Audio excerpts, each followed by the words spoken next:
Hello guys, welcome to my YouTube channel. কেমন আছো তোমরা? তো এখন আমার কথা বলবো হচ্ছে এমন একটা বিষয় নিয়ে যেটা কালকে আমি হঠাৎ করে দেখি এবং এটা দেখার পর সত্যি বলছি, মানে আমি এটা নিতে পারছি না এবং আমার এটার উপর বিশ্বাস করাটা খুব ইম্পসিবল একটা ব্যাপার হয়ে যাচ্ছে। মানে এটা আমি সত্যি বলছি একদম নিতে পারছি না এবং এটা খুব পার্সোনাল মনে হচ্ছে। ঠিক আছে, যেটা মানে আমার মনে হয় না এটা ঠিক। ঠিক আছে, সেটা মানে আমি কি বলবো, মানে এটার জন্য আমি ঝগড়া করতে রাজি। ঠিক আছে, তো আপনারা ভাবছেন যে কি ব্যাপার, কি হলো, কি বিষয়টা। তো বিষয়টা হচ্ছে অরিজিৎ সিংকে নিয়ে কালকে সে যেটা করেছে সেটা একদম ভালো করেনি, বিশেষ করে আমার সাথে তো একদমই ভালো করেনি। এটা খুবই নিজের পার্সোনাল একটা লস মনে হচ্ছে এবং আমি আমি কখনো ভাবতে পারিনি যে এটা হবে, এটাও হতে পারে। ঠিক আছে, সত্যি বলছি আমি জানি লকডাউনের পর থেকে সব কিছুই এখন পসিবল, বাট এইরকমভাবে হঠাৎ করে, ঠিক আছে, মানে এটা কি বলবো, যেন মনে হচ্ছে বিশাল বড় কিছু ক্ষতি হয়ে গেল, প্রচুর বড় কিছু লস খেলাম আমি। এবার অনেকজনের হয়তো এটা মনে হতে পারে যে অরিজিৎ সিং এর ব্যাপার, তো তোমার কিসের লস হলো, তোমার কি যায় আসে। তো বিষয়টা আমি খুলে বলি। কালকে আপনারা সকলেই জানেন, হয়তো অনেকে এই মুহূর্তে সবাই হয়তো জেনে গেছে, কারণ কালকে ওই ঠিক 7টা 8টার এরকম দিক করে হবে বা তার পরে হতে পারে। আমি দেখেছি ব্যাপারটা 10টার সময় করে। তো একটা পোস্ট আছে অরিজিৎ সিং এর থেকে, ঠিক আছে। তো সেখানে আমরা দেখতে পাই যে অরিজিৎ সিং সে কিন্তু বিদায় ঘোষণা করছে। ইয়েস, সে প্লেব্যাক সিঙ্গার হিসেবে কাজ করবে না আর, এবং ভোকালিস্ট হিসেবেও সে কাজ করবে না। সে বিদায় জানালো গানের জগৎকে। ঠিক আছে, সে এরকম একটা পোস্ট দিয়ে সবাইকে থ্যাংক ইউ করেছে, যারা তার ফ্যান্স, যারা তার এই জার্নিতে তার সাথ দিয়েছে। তো সে সবাইকে থ্যাংক ইউ জানিয়ে সে এটা ঘোষণা করে দিল যে সে আর সিঙ্গার হিসাবে কাজ করবে না বা ভোকালিস্ট হিসাবেও কাজ করবে না। তো এবার এই যখন পোস্টটা আসে না, ঠিক আছে, আমি সব থেকে প্রথম তো আমি ভেবেইছি যে এটা কোনো রিউমার, এটা কোনো অন্য জায়গা থেকে সার্কুলেট করানো হচ্ছে। বাট যখন আমি এটা এটার ব্যাপারে দেখলাম, ঠিক আছে, পোস্টে গিয়ে অরিজিনাল মানে অরিজিৎ সিং এর হ্যান্ডেল থেকে, তো সেটা মানে আমি দেখার পর আমি পুরো চুপ। আমি জাস্ট ভাবতে পারছি না যে আমি করবোটা কি, মানে আমার জাস্ট বিশ্বাস হচ্ছে না যেটা আমি কি দেখছি। মানে এইরকম একটা ব্যাপার। দেখুন, অলরেডি আমি 2025-এ, সরি 25-এ বলা যায়, হ্যাঁ 25 থেকে বলতে পারেন, আমি একটা খুব বড় আমার পছন্দের একদম, সেটাও খুবই পার্সোনাল লস এখনও মনে হয়। বাট আমার তাও কোথাও জানা না গিয়ে মনে হয় হয়তো একটা টাইমে ফিরবে, কিছুদিন পর হয়তো ফিরবে। সেই মানুষটা হচ্ছে থালাপতি বিজয়। মানে আমি থালাপতি বিজয়ের বিভৎস লেভেলের ফ্যান। মানে যারা আমাকে চেনে জানে তারা সকলেই জানে যে আমি আল্লু অর্জুন, রবার্ট ডাউনি জুনিয়রের পরে যদি কোনো মানুষের প্রতি এতটা শ্রদ্ধা, এতটা রেসপেক্ট, এতটা হিউজ সেলিব্রেশন করতে চাই, সেটা হচ্ছে থালাপতি বিজয়। মানে সত্যি বলছি, দেখুন Allu Arjun, Robert Downey Junior আমার কাছে সবসময় এটা মানে কি বলবো, এটা অমর একটা ব্যাপার, এটা ইমোর্টাল একটা ব্যাপার। মানে তাদেরকে আমি কখনো মানে তাদের সাথে আমি কারোর কম্প্যারিজন করতে পারি না, তাদের সাথে আমি কারোর তুলনা করতে পারি না। এবং তাদের কাছে মানে তারা আমার কাছে একটা অন্যই ব্যাপার। বাট তাদের পরে যদি আমার খুব পার্সোনাল কাউকে কিছু মনে হয়, সেটা হচ্ছে থালাপতি বিজয়। মানে সে যখন রিটায়ারমেন্ট ঘোষণা করলো ওই 27 তারিখে ওই মালয়েশিয়ার ওই ইভেন্টটা, সত্যি বলছি আমি জাস্ট ভুলতে পারি না। এবং তাও বাট আমার না কোথাও গিয়ে মনে হয় হয়তো থালাপতি বিজয় ফিরবে ফিরবে ফিরবে। আমি এইটার সাথে আমি চলি। ঠিক আছে, মানে আমি তার লাস্ট সিনেমা দেখবো জানানায়গান, ঠিক আছে, থিয়েটারে হয়তো ইমোশনালও হয়ে যাব, বা হয়তো এক দু দু দু বছর 3 বছর পর যখন আমি দেখবো সত্যি এই ব্যাপারটা ঘটছে যে সে হয়তো সিনেমা ফিরবে না, তখন আমি হয়তো একটা বিলিভ করে নেব যে না, হয়তো যেটা আমি ভাবছি যে পার্সোনাল লসটা আমার হয়েছে সেটা সত্যিই জেনুইন হয়েছে। বাট তাও আমি একটা হোপ রাখি যে না, থালাপতি বিজয় একদিন ফিরবে। সে পলিটিক্সে গেছে, পলিটিক্স করতে করতেও অনেক অ্যাক্টার সিনেমা করেছে, কামাল হাসান থেকে শুরু করে, রজনীকান্ত থেকে শুরু করে, পাবন কল্যাণ। তো সাউথে এই ব্যাপারটা নর্মাল, ঠিক আছে, মানে এটা হতেই পারে। বাট অরিজিৎ সিং যখন কোনো কিছু বলে দেবে না, তখন কিন্তু সেটার উপরে মানে সে আর কখনো সেই কথাটা ডিনাই করবে না, সেই কথাটা সে কখনো মানে সেটাকে ফেলবে না। মানে সে একটা এমন একটা মানুষ যার এই লেভেল অফ স্টারডাম, এই লেভেল অফ ফেম, ঠিক আছে, এই লেভেল অফ পয়সা, বাট তাকে দেখে কখনো মনেই হয় না যে অরিজিৎ সিং এই লেভেলে পপুলার। যা স্পটিফাইয়ে মানে টেলর সুইফটের থেকেও বেশি ভিউ আসে। মানে যে এমন সিনেমা যখন আসে, ঠিক আছে, মানে সিনেমার ভেতরে যদি অরিজিৎ সিং এর গান থাকে, সেই সিনেমার হাইপ আকাশ ছোঁয়া। সেই টিজারটা শুধু অরিজিৎ সিং এর ভয়েসের জন্য পিক লেভেলে চলে। শুধু একটা একটা এরকম ভয়েস, একটা এরকম ব্যাপার, মানে একটা জিনিসকে এমন জায়গায় পৌঁছে দিতে পারে অরিজিৎ সিং এর ভয়েস, মানে সেটা আমরা কল্পনাও করতে পারি না। আমার এখনও মনে আছে যখন ব্রহ্মাস্ত্র সিনেমার মানে একটা প্রথম একটা গান আছে, ওই যে কেসারিয়া যে গানটা, সরি টিজারটাতে যখন কেসারিয়া গানটা আমরা দেখতে পাই, মানে তখন আমি সত্যি বলছি আমি কখনো মানে এইরকম এক্সাইটমেন্ট আমার কোনো ফিল্মের টিজারের প্রতি বা ফিল্মের প্রতি বা কোনো গানের প্রতি হয়নি। যে একটা টিজারে তার একটা শুধু একটা হালকা পোর্শন আছে, সেটা দেখার পর সেই ফিল্ম থেকে সেই টিজারের থেকেও আমার বেশি আশা সেই গানটাকে নিয়ে, সেই গানটা কখন রিলিজ হবে, গানটা কখন আসবে। তো সেটাকে নিয়ে যে একটা হাইপ বলি বা একটা অ্যান্টিসিপেশন বলি, সেটা তুঙ্গে ছিল আমার। এবং সেই গানটা যখন আসে সেটাকে আমি রিপিটে রিপিটে 100 বার, মানে এখনও পর্যন্ত কতবার শুনেছি আমি জানি না। তো অরিজিৎ সিং সেই ব্যাপারটা করে তুলতে পারে। এবং আমি অরিজিৎ সিংকে নিয়ে যদি 2 ঘন্টাও একটা পডকাস্টও করে ফেলি, আমি তাও হয়তো আমার মনে হয় না পুরোটা আমার এটা সেটা আমি মানে বলতে পারবো। মানে আমার যে অরিজিৎ সিংকে নিয়ে কী ফিলিংস, আমি তাকে কী হিসাবে দেখি, সে আমাকে কী হিসাবে মানে তার গান দিয়ে আমাকে মুগ্ধ করেছে, ঠিক আছে, মানে আমি জাস্ট ভুলতে পারবো না। আমি এখনও মনে আছে আমার সেই 2012 আশিকি 2 থেকে যখন আমি প্রথম গান শুনি অরিজিৎ সিংয়ের, আমি সার্চ করে দেখি কি সিঙ্গার, তখন 2G না 3Gর জামানা ছিল, ঠিক আছে, তো 3G মেবি হয়ে গেছিলো তখন। তো আমি সার্চ করে দেখি এবং তারপর থেকে ওই গান শোনার পর থেকে আমি আমি অরিজিৎ সিংয়ের যেই লেভেল অফ ভক্ত, আমাকে যারা চেনে তারা জানে। এবং তার প্রত্যেকটা গান ডাউনলোড করা, সেই পাগল ওয়ার্ল্ড, সেই MP3 কিং, ঠিক আছে, বা ওয়াক কিং, এই যে সাইটগুলো থেকে অরিজিৎ সিংয়ের গানটা ডাউনলোড করা। তো মানে একটা আলাদা এরা ছিল, ঠিক আছে, মানে ফিল্ম ভাড় মে যায়, অরিজিৎ সিংয়ের গান আছে, এই ফিল্মটা আমাকে দেখতে হবে। মানে সরি, ফিল্ম ভাড় মে যায় মানে ফিল্মের কন্টেন্ট তখন কিচ্ছু যায় আসে না, ফিল্মের কন্টেন্ট কী কী রোমান্টিক ফিল্ম কি অ্যাকশন ফিল্ম, অরিজিৎ সিংয়ের গান আছে, এই গানটা কখন আসবে সিনেমার মধ্যে সেটা দেখার জন্য ফিল্ম দেখতাম। একটা গানকে যদি কেউ 20-30 বার শোনাতে বাধ্য করে, সেটা হচ্ছে অরিজিৎ সিংয়ের ভয়েস। মানে আমি সত্যি বলছি, আমি এই ভিডিওটা বানাচ্ছি, মানে আমার এতটা রাগ ধরছে অরিজিৎ সিংয়ের ওপর। মানে এটা যদি কোনো মুহূর্তে সে বলে দেয় একটু বেলা হলেই যে এটা কোনো কেউ এরকম ফাজলামো করেছে তার অ্যাকাউন্ট থেকে, তো সেটা আমি তো মানে কি বলবো, আমি তার জন্য মানে আমি 100 টাকা রাস্তায় ফেলে দিতে রাজি, ঠিক আছে, যে এইটা আমার চলে যাক, ঠিক আছে। মানে আমি অন্যরকম মানে ওটাকে আমি ভুলবো, যে ভেবে নেবো যে আমি যেই একটা মানে মানে কি বলবো, একটা যে জিনিসটার সাথে ছিলাম, যে জিনিসটা দেখলাম, সেটা ফাইনালি মিথ্যে হয়ে গেল এবং এটার খুশিতে আমি 100-200 টাকা এমনি রাস্তায় ফেলে দেবো, এইরকম একটা ব্যাপার। সত্যি বলছি আমি মানে এটা চাই। এবং আমি চাই কেউ আর একটু বেলা হলে এসে বলুক যে মানে অরিজিৎ সিংয়ের এই সোশ্যাল মিডিয়া হ্যান্ডেল থেকে আসুক, পোস্ট করে দিক যে এই পোস্টটা সেটা কেউ ফাজলামো চক্করে করেছে। মানে এটা মানে আমি কীভাবে বলবো, কীভাবে ডিসক্রাইব করবো, আমার নিজেরই মানে আসছে না যে আমি কি বলবো এই ভিডিওর মধ্যে। মানে একটা এমন জিনিস ঘটালো, মানে এমন জিনিস একটা যেটা ঘটেছে, মানে যেটা আমার কাছে ট্র্যাজেডির থেকে কম কিছু না। মানে তার লাস্ট গান আমি জানি না কোনগুলো রেকর্ড করা আছে, কোনগুলো রিলিজ হবে, বাট অরিজিৎ সিং গান করবে না, মানে এই কথাটা মানে শোনার থেকে আমি বলবো আমার কান বন্ধ হয়ে যাওয়া অনেক ভালো। মানে এটা আমি নিতে পারছি না, মানে এটা কি, এটা কেন? এবং 2025-এর পর থেকেই রিটায়ারমেন্ট এত কেন, কেন এত রিটায়ারমেন্টের ট্রেন্ড? মানে থালাপতি বিজয় যখন মানে আমি তাকে দেখলাম যে তার লাস্ট, আমি প্রথম ভাবছিলাম এটা রিউমার, এগুলো রিউমার রিউমার, বাট যেটা যখন অফিসিয়ালি কনভার্ট হলো 27-এর এই মালয়েশিয়া যে ইভেন্টটায়, আমি জাস্ট পুরো মানে আমি চুপ, আমি জাস্ট ভাবতে পারছিলাম না। আমি যখন মানে স্টোরিগুলো দিচ্ছিলাম থালাপতি বিজয়, যে থালাপতি বিজয় এইরকম লেভেল অফ স্টারডম তার আছে, সে সে সিনেমা জগৎ থেকে বিদায় নিচ্ছে, তো আমার তো খুবই রাগ ধরেছে। এবং আমি তো বিশ্বাসই হয় না যে এটা হয়েছে। বাট তাও আমি আশা রাখি, কারণ হয়তো একটা টাইমে সে ফিরবে। বাট অরিজিৎ সিং সে বলে দিল আমি গান করবো না, আর প্লেব্যাক সিঙ্গার হিসেবে কাজ করবে না। বাট তার ভয়েস না শুনলে মানে আমার তো মনে হয় না অর্ধেক ইন্ডাস্ট্রি শেষ, মিউজিক জগৎ শেষ অরিজিৎ সিং ছাড়া। কারণ সে একমাত্র আমার মনে হয় পুরো মিউজিক ইন্ডাস্ট্রিকে একটা নতুন মুখ দিয়েছে। এবং বাইরে থেকে যারা মিউজিক ইন্ডাস্ট্রিকে চেনে আমাদের ইন্ডিয়ার, আমার তো মনে হয় 80% লোক অরিজিৎ সিংয়ের জন্য চেনে।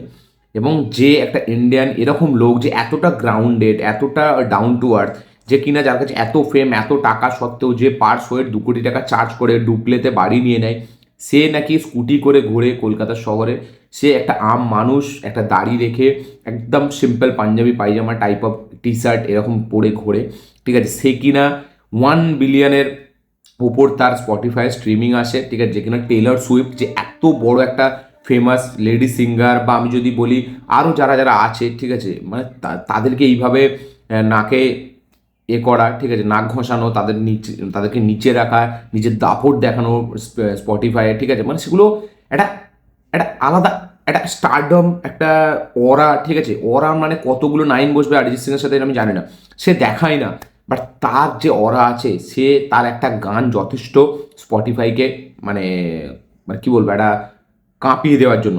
তার একটা ভয়েস যথেষ্ট একটা টিজারকে পিক লেভেলে নিয়ে যাওয়ার জন্য, সেটা আবার যদি কোনো রোম্যান্টিক ফিল্ম হয় বা কোনো লাভ স্টোরি ফিল্ম হয়, তার একটা ঝলক মানে বিশাল লেভেলে ক্রেজ ছড়িয়ে দেয়। মানে তার একটা কনসার্ট, ঠিক আছে, যেখানে মানুষ কাঁদে, যেখানে মানুষ নিজেকে হালকা করে, ঠিক আছে। তো অরিজিৎ সিং শুধুই যে একটা সিঙ্গার, একটা ভোকালিস্ট, ঠিক আছে, সে না, সে হচ্ছে একটা ইমোশন। সে প্রত্যেকটা মানুষের সাথে কানেকশন বসিয়েছে, সে প্রত্যেকটা মানুষ তাকে রিলেট করে।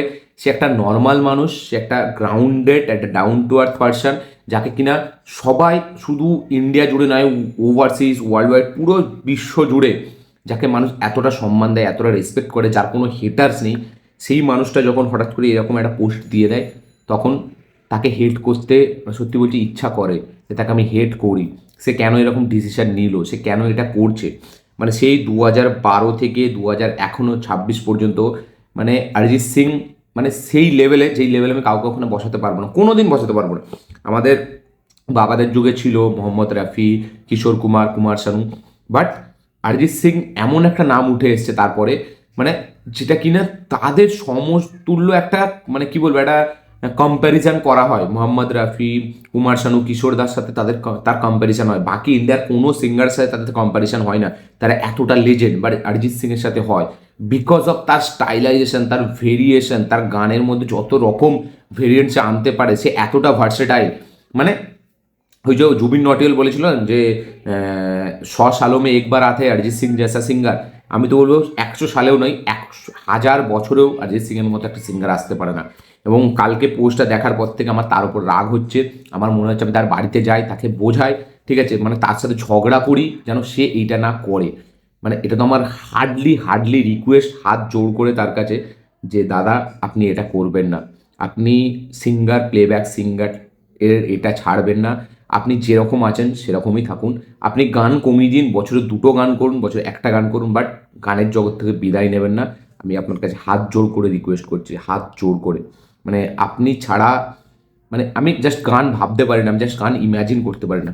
হয়তো অনেকজন বলবে যে এগুলো সব ন্যাকামো, এগুলো দেখে ভিউজ কামানোর চেষ্টা হচ্ছে, এগুলো অরিজিৎ সিং এর নাম বেঁচে একটা করার চেষ্টা হচ্ছে। যে যাই ভাবুক, মানে সত্যি বলছি, আমার বন্ধুরা, আমাকে যারা চেনে তারা জানে আমি অরিজিৎ সিং এর কোন লেভেল অফ ভক্ত। এবং শুধু আমি না, আমি যতজনকে চিনি, আমার ফ্রেন্ড সার্কেল বা আমি যতজনকে চিনি, প্রত্যেকে অরিজিৎ সিং এর ফ্যান। এবং কে এরকম নেই ইন্ডিয়াতে যারা অরিজিৎ সিং এর ফ্যান না, যে অরিজিৎ সিংকে মানে বাকি সব সিঙ্গারের পরে রাখে বা অরিজিৎ সিংকে সেকেন্ড পজিশনে রাখে? কে আছে? মানে অরিজিৎ সিং এর তো প্রথম কথা কোনো হেটার নেই। এবং মানে যে দর্শন রাভেলের ফ্যান, যে জুবিন নটিয়ালের ফ্যান, যে দিলজিতের ফ্যান, তারাও অরিজিৎ সিংকে প্রথমে রাখে, তারপরে হয়তো তাদেরকে রাখে। মানে অরিজিৎ সিং শুধু একটা সিঙ্গার না, সে একটা ইমোশন, সে একটা ভালোবাসা, সে একটা রেসপেক্ট, সে একটা এরকম মানুষ যার সাথে সবাই জুড়তে চায়। মানে সে স্টেজ পারফরমেন্স, আমরা দেখি যে অনেকজন স্টেজে উঠলে তার ফ্যান্সরা তাকে বার করে দেওয়া হয়, তাকে করে দেওয়া হয়, সে বকে দেয়। অরিজিৎ সিং যখন তার কাছে কেউ আসে, সে নিজে মাথা নিচু করে। ভাই আর কি উদাহরণ চাইবে লোক, আর কি উদাহরণ দেখতে চায়? মানে তার মতো প্রথম কথা মানুষ হওয়া খুব মুশকিল।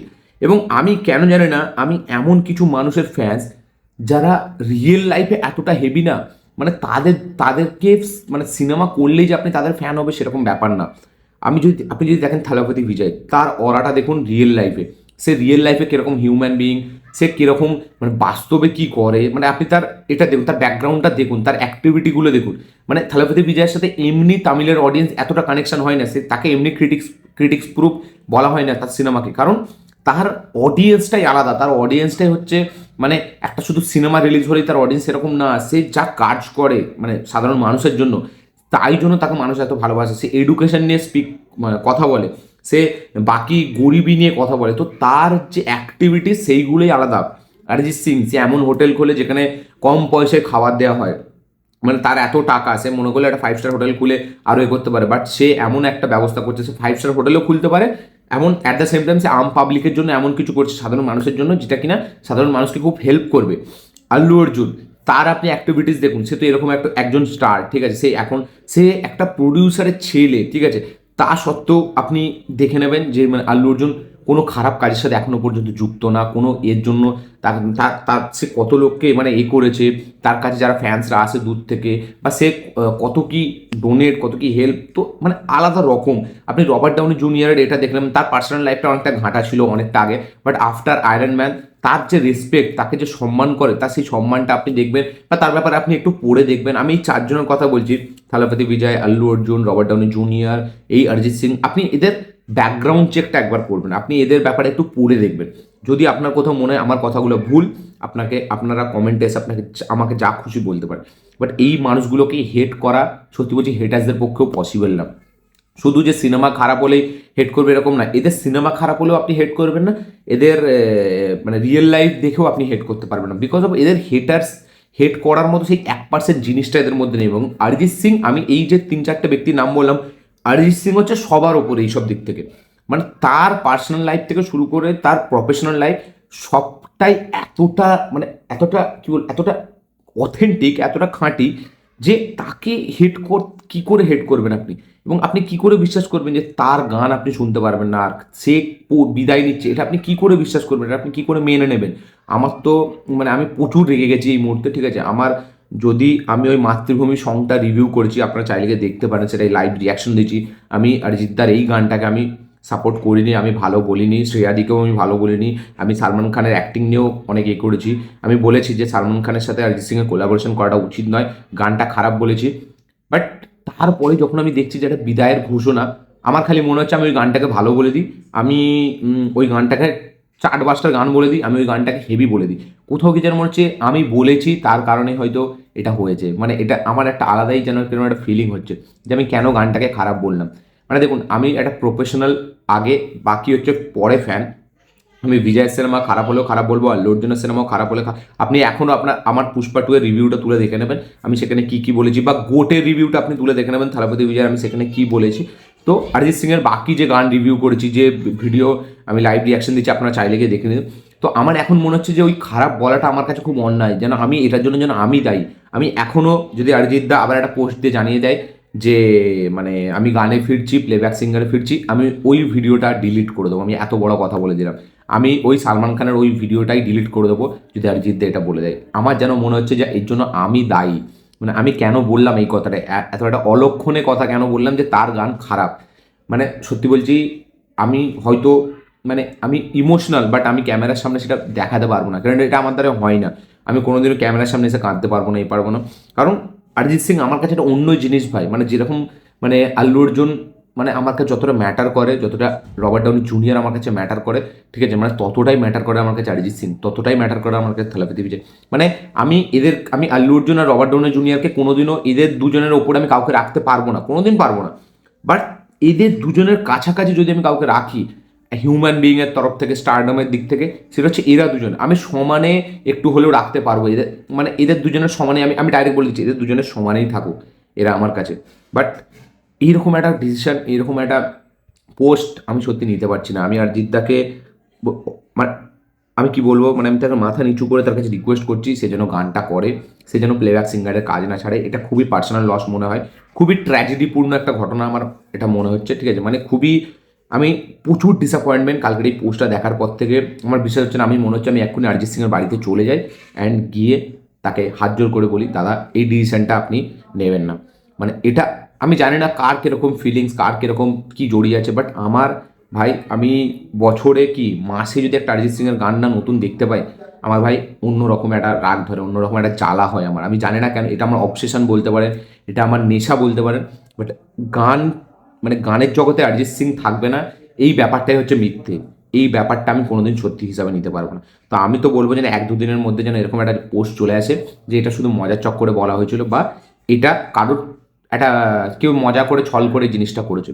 মানে আমার সেই 2012 থেকে 2025 পর্যন্ত এখন আমার মনে আছে যখন এয়ারলিফট রিলিজ হয়েছে, এখন আমার মনে আছে যখন সনম রে রিলিজ হয়েছে, এখন আমার মনে আছে যখন আশিকি 3 রিলিজ হয়েছে, এখন আমার মনে আছে যখন ব্রহ্মাস্ত্র রিলিজ হয়েছে, এখন আমার মনে আছে ওই যে ফিল্মটা 2016 এয়ারলিফটের সাথে আরও অনেকগুলো ফিল্ম রিলিজ হচ্ছে, আমি সবকটা হয়তো নাম বলতে পারবো না, ঠিক আছে? বাট ভাই মানে কি করে ভুলবে একটা দশক জুড়ে যাকে সবসময় সবসময় শুনেছি, মানে এখনও যখন আমি আপনা বানালে গানটা চালাই এই আমাদের ভেড়িয়া থেকে 2-3 বার এমনিই শুনে ফেলি, ঠিক আছে? মানে আর কত গানগুলো তেরা ইয়ার হুমে, মানে এইসব গানগুলো মানে বাকি সবার গান তো ভাড় মে যায়। মানে অরিজিৎ সিং নিজের এতগুলো গান আছে, মানে তাকে অন্য কারোর গান গাইতে হবে না। বাকি সিঙ্গাররা অন্য অন্য জনের গান করে, তার গানগুলো এতটা আইকনিক, বাকি সিঙ্গাররা তার গান করে, বাকি সিঙ্গাররা তার গানকে রিমেক করে, মানে তার গানকে গায় বারবার। এবং তার মানে আমি আমি কি বলবো, কি শব্দ বলবো, মানে সবাই জানে তার ব্যাপারে, নতুন কিছু বলার মতো নেই, নতুন কিছু ওয়ার্ড নেই। মানে সে অরিজিৎ সিং মানেই কথা শেষ, আর কিছু কথা হবে না। তার কি ট্র্যাক রেকর্ড, তার কি ফ্যান বেস, তার কি স্টারডাম, তার কি সে কি অ্যাজ এ হিউম্যান বিং কীরকম, আমরা সব জানি। নতুন করে ভিডিও বানানোর কোনো দরকার নেই। বাট আমি শুধু এটা রিকোয়েস্ট করব যে এটা যেন সে না করে। খুবই খুবই খুবই হাত জোর করে রিকোয়েস্ট করছি অরিজিৎ দাকে যে আপনি এরকম ডিসিশন নেবেন না।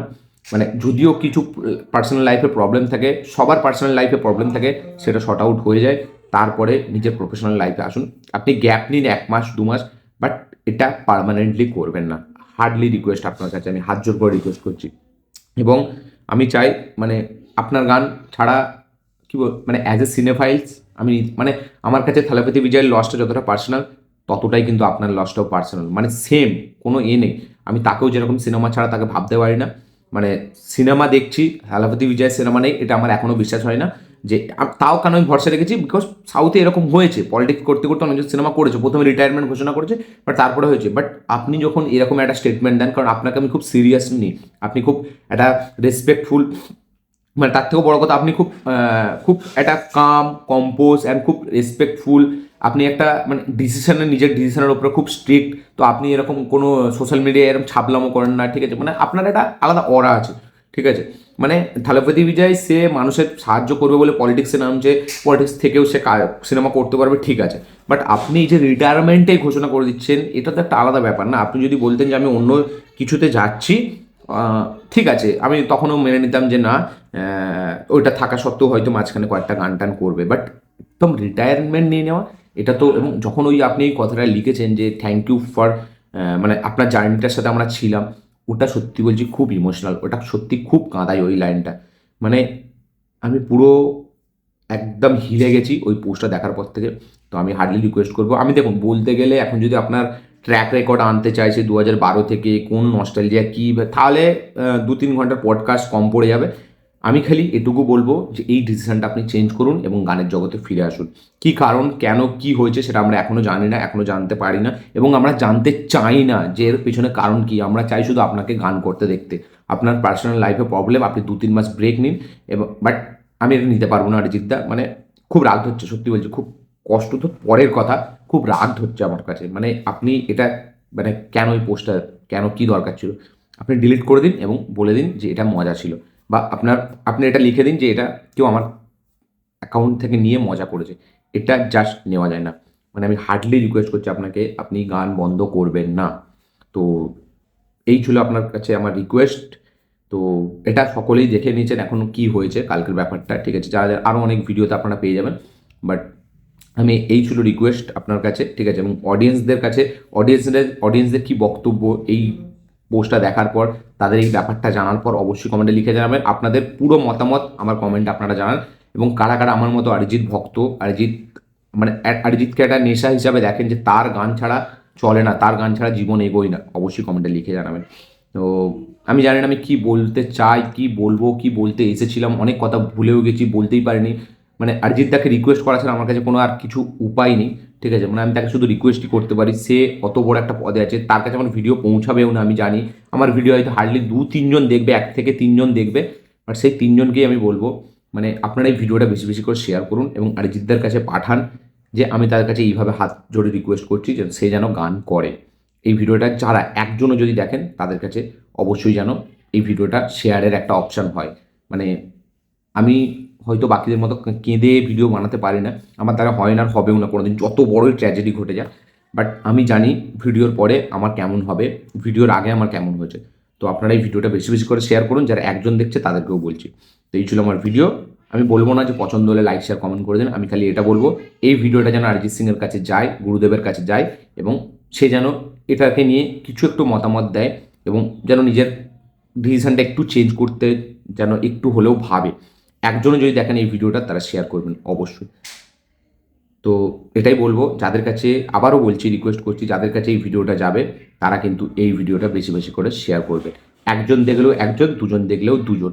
অরিজিৎ সিংয়ের কাছে যেন এই ভিডিওটা পৌঁছায় এবং আপনাদের ফ্রেন্ড, আপনাদের সোশ্যাল মিডিয়া হ্যান্ডেল সব জায়গাতে এই ভিডিওটা ছড়ান এবং এই রিকোয়েস্টটা অরিজিৎ সিংয়ের কাছে পৌঁছে দিন প্লিজ প্লিজ। আমি যারা অরিজিৎ সিংয়ের ফ্যান্স না তাদেরকেও বলছি, আমি অরিজিৎ সিংয়ের প্রচুর বড় ভক্ত, আপনারা ভাবতে পারবেন না ওনার কী অবদান আছে আমার জীবনের ওপর এবং আমি কোন লেভেল ওনার ভক্ত।